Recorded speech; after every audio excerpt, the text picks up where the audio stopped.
All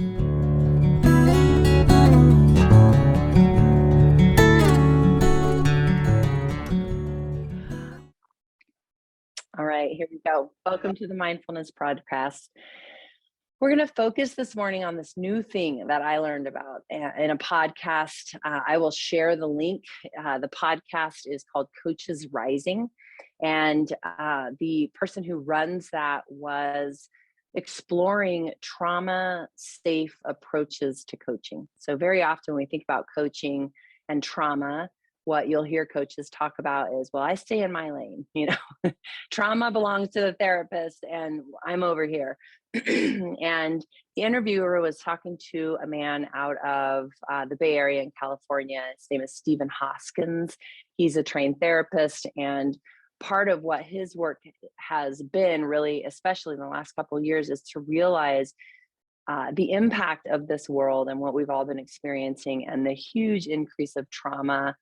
Not only what we're currently experiencing causing trauma for many, but what we're experiencing triggering old traumas as well. And all of you know this because of the work that you do in serving your communities and people as they're in transition.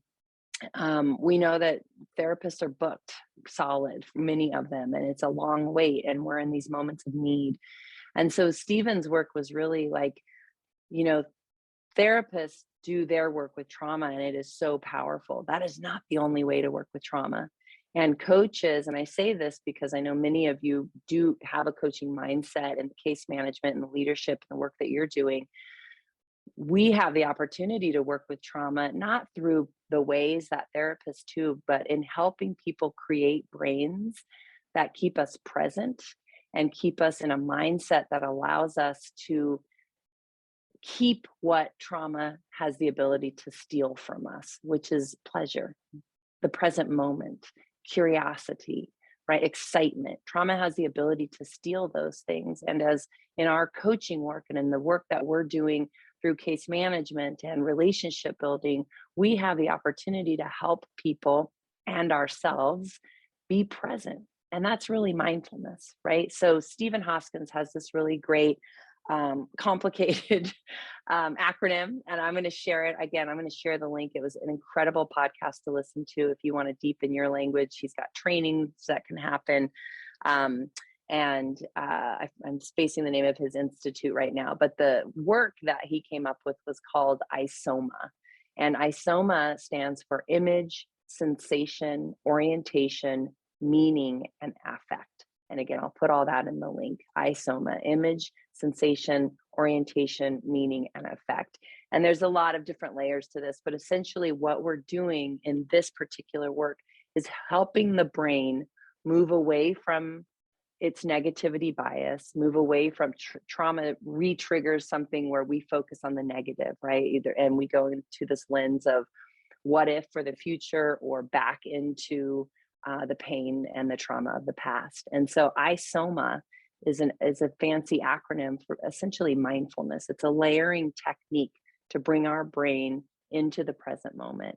So for an example, if I'm super stressed and I feel overwhelmed and I'm in that place and I go into my backyard, I'm not seeing spring. I'm not seeing the beauty that is happening back there. I'm not seeing the beauty that I have literally spent thousands of hours and cuts and gallons of blood working with, thorns of blackberries to create in my backyard. I miss it entirely. And in fact, if I see it through the lens of stress, through my negativity bias, I'm seeing, look at all these weeds. Oh my gosh, there's so much I have to do, right? And so in that moment, I can bring in ISOMA or mindfulness. So for example, what I would do, I would bring this image to mind. I would pause, I would look at my backyard, and just taking one little spot, I would say, I see these bright yellow sunflowers, how they are right next to these tiny purple blossoms, which I have no idea what their name is. And it's doused in this bright spring sunshine. And just this one moment, this like 12-inch plot of my backyard. So that's image. And then I can move to sensation. So when I see that, what I notice is my neck and my shoulders are softening. just immediately by pausing and recognizing that.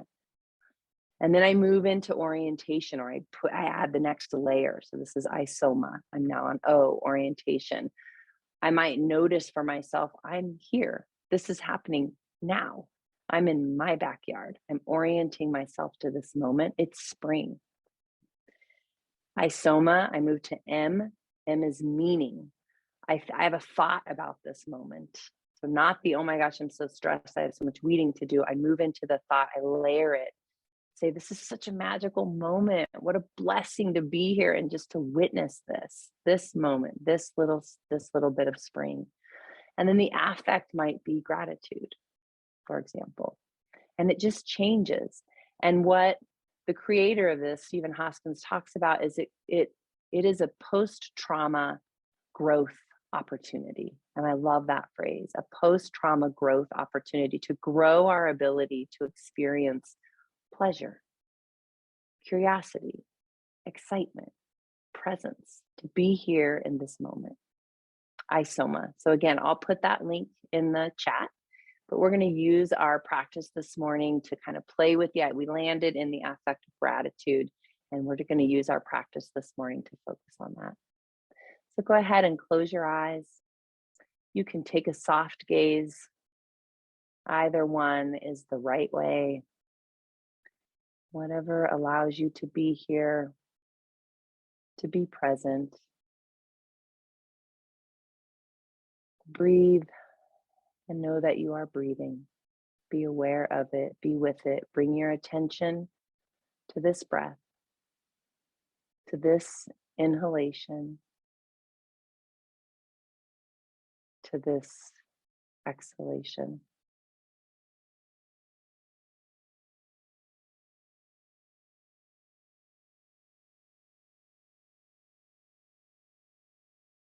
And again, bring your attention just to this inhalation. And then just to this exhalation, noticing the experience, the sensations.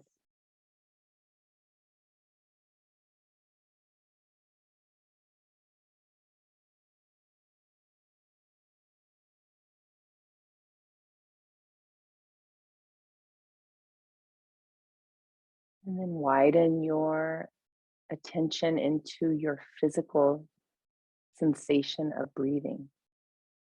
So what I mean by that is notice when your chest expands, when your belly expands, or if one does and the other one doesn't, just notice the process.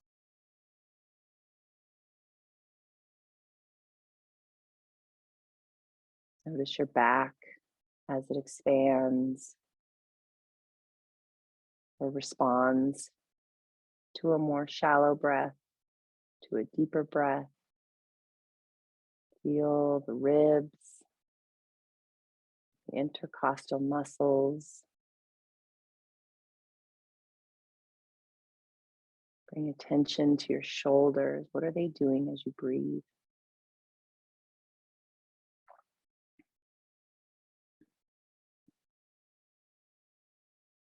What about your neck?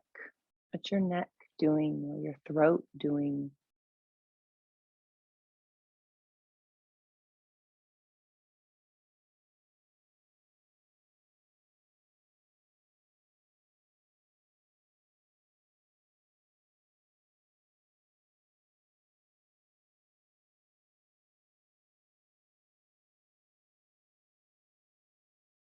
Allow yourself to just orient yourself to this moment.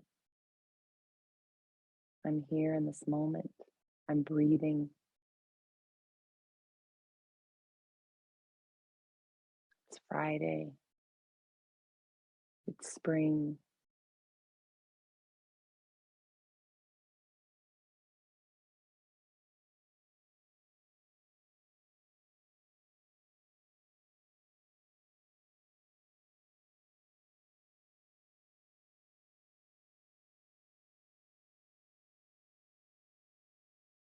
And we're going to practice just a moment or two of gratitude.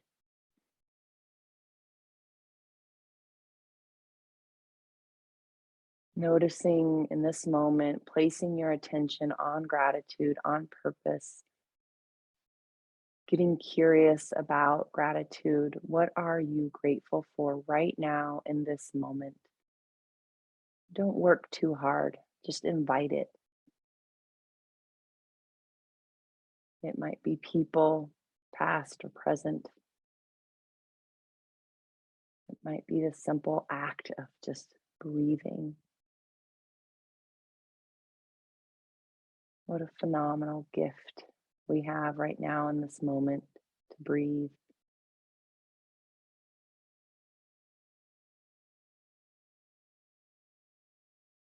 If every part of your body aches but your little toe, give gratitude for that little toe. There are so many things to be grateful for.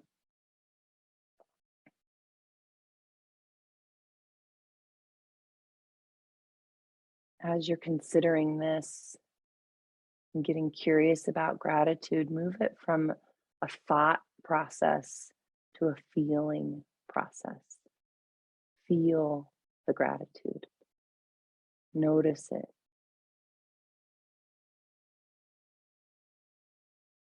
Might be a warmth in your belly, a melting of your hands, a softening of the space between your eyebrow. Notice it, feel it. It's safe.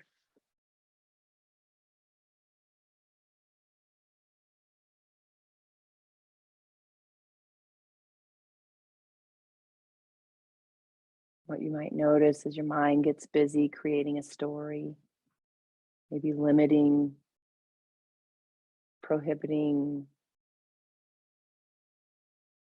and just notice that.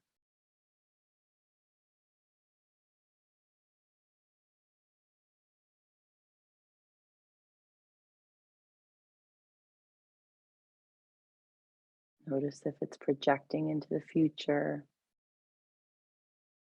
sewing in fears from the past. You don't have to control that, just notice it. And then try to land back in the gratitude.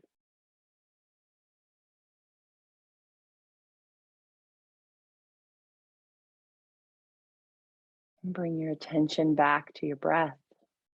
We're going to do 2 deep breaths together as we close this practice, inhaling through the nose, exhaling through the lips, inhaling through the nose, exhaling through the lips, slowly opening your eyes and coming back together. I'll drop that Coaches Rising podcast in the chat. Thank you. Thanks for being here, everyone. Be well. I'll see you next week. Bye.